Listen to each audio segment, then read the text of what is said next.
In A Clash of Kings, the second book in George R.R. Martin's A Song of Ice and Fire series, in the final chapter, Bran is warged into his direwolf Summer, and he sees a winged snake amid the smoke and fire of the destruction of Winterfell. He bares his teeth at it, then it's gone. In a series that features dragons, when you see winged snake, most rational people will say Bran/Summer saw a dragon, but other rational people will say that doesn't make sense. Did anyone else see it? Shouldn't word be spreading in the north that there's a dragon flying around? Shouldn't Ramsay Snow's men have seen it since they're the ones destroying Winterfell? Where did a dragon come from? Daenerys has had baby dragons since the end of A Game of Thrones, and they're still pretty tiny as of Clash of Kings, so it's safe to say this isn't one of those. Not to mention, Daenerys is in Qarth, a continent away, during the destruction of Winterfell, so we can rule out her dragons. But dragons have been believed to be extinct for almost 150 years as of this point, so if this is a dragon, where did it come from? Who's been feeding it for it to be so large that Summer can see it from so far away? A dragon's gonna need a lot of food, so you'd think someone would notice all the livestock, or worse, people going missing to feed a growing dragon. How has it not been reported to anyone? Old Nan told Jon stories about an ice dragon, but not that I don't believe her, why hasn't anyone else mentioned it? For such a brief segment of this book, lasting 2 sentences, there's a lot to unpack here. Some people think this isn't a dragon, and that Summer can't process the concept of smoke and fire, so he sees it as a big winged snake. But in this very paragraph, Summer sees smoke and fire, and knows what it is. No, this winged snake, if it's not a dragon, it definitely isn't regular smoke and fire. Some people suggest this is the comet, which first shows up at the end of the previous book. I don't buy it.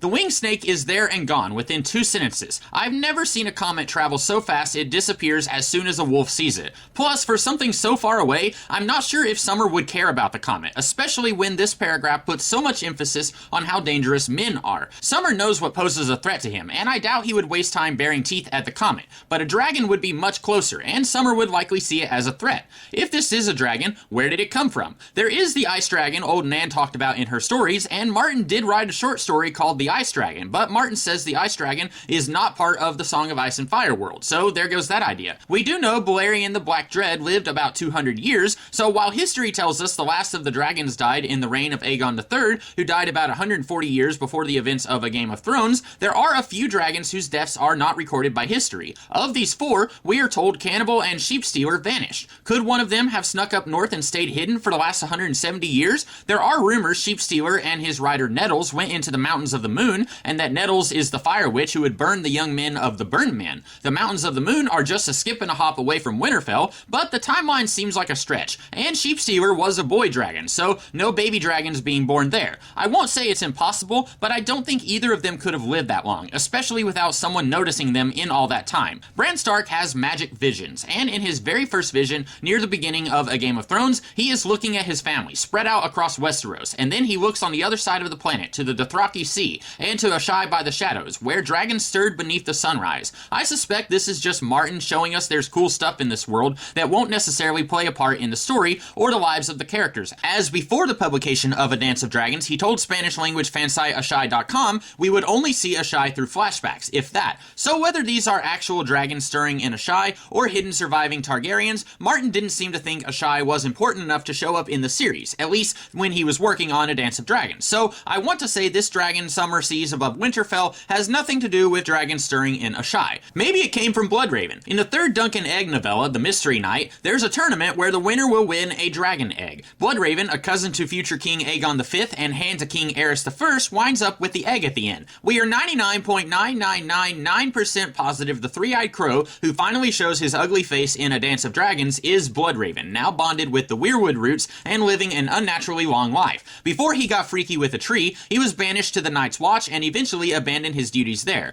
Maybe he took his egg with him. If he's been playing the long game like many people suspect, then perhaps he knew there needed to be some kind of magical awakening for the return of the dragon. So maybe this winged snake is Bloodraven's baby. If so, we don't know when this one would have hatched. Would it have to have hatched around the same time as Dany's dragons hatched, or could he have contrived a way to make it happen earlier? Bloodraven is hiding beyond the wall, so if any normie humans did see a dragon, it's unlikely word would make it down to civilization, since the small folk of the Seven Kingdoms normally aren't on speaking terms with the wildlings, so this could be a possibility. I have to believe there's a reason Martin included Bloodraven stealing an egg in The Mystery Knight, though I doubt he was planning that when he wrote Clash of Kings. Clash of Kings came out in 1998, and Bloodraven is first mentioned in The Sword Sword, which came out in 2003, then is mentioned in A Feast of Crows in 2005. Maybe by the time he got to the Mystery Night, he wanted to backtrack and explain where the winged snake came from, but when he first sets up the winged snake, I doubt he was thinking of Bloodraven, because I don't think he knew Bloodraven existed yet.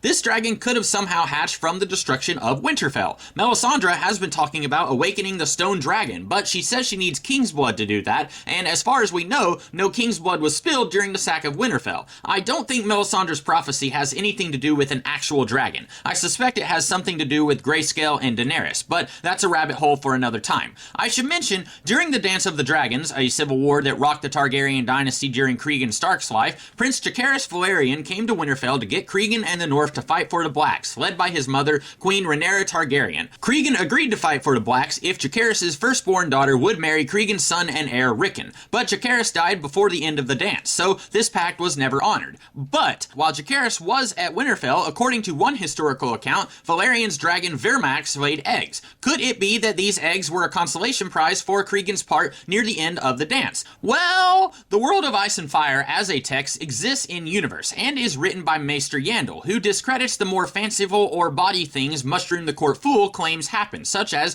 Vermax laying eggs. But Yandel also discounts the idea that dragons have returned in the East in the present-day books, which we know has happened. So if that's possible, maybe Vermax did lay eggs at Winterfell. But if that's where Summer's winged snake came from, why did it take so long for one of the eggs to hatch, and who kept this dragon hidden and how? While I like the idea of Ned Stark secretly having a dragon under his castle, maybe his dad had it when Ned was a kid to use against the Targaryens, and when Robert's Rebellion broke out, it was too young to use in battle, so the northern nobles kept it a secret. That just does not seem plausible at all. There are way too many POV characters, and we get inside their heads and see their thoughts, and when Arya is in that room with the dragon skulls, she doesn't say, "This reminds me of Spot back home," or when Bran takes Hodor and Asha into the crypts, he doesn't say, "Someone should feed Spot." While Ned Stark is able to keep a secret, arguably to a fault, I don't think anyone else who lived in Winterfell and definitely would have known about a dragon would be able to not only tell no one about it, but not even think about it all this time. So if it's not a dragon hiding under the castle or in the Mountains of the Moon, then where is it? Or when is it? As I've already mentioned, Bran Stark has magic visions, which he uses to peer across the world when he's in a coma. He sees Ned pleading with the king and Sansa crying. This is from the previous chapter where Robert ordered Sansa's direwolf lady to be executed. But we're also told Arya holds her secrets, which doesn't quite line up with the previous chapter, as Arya tells the truth about her encounter with Joffrey, and Sansa is the one who lies. But Bran could be seeing what happens with Arya later on, when she's pretending to be a boy traveling with Yoren and Gendry. Bran also mentions a shadow dark as ash with the face of a hound. Well, that's the Hound, who shows up at the end of the previous chapter, having just killed Arya's friend the Butcher's Boy. Another shadow is armored like the sun, golden and beautiful, Jaime Lannister, although he wasn't even in the chapter where Lady was executed, so I'm not sure why Bran sees him. Maybe he subconsciously remembers Jaime was the one who pushed him from the window.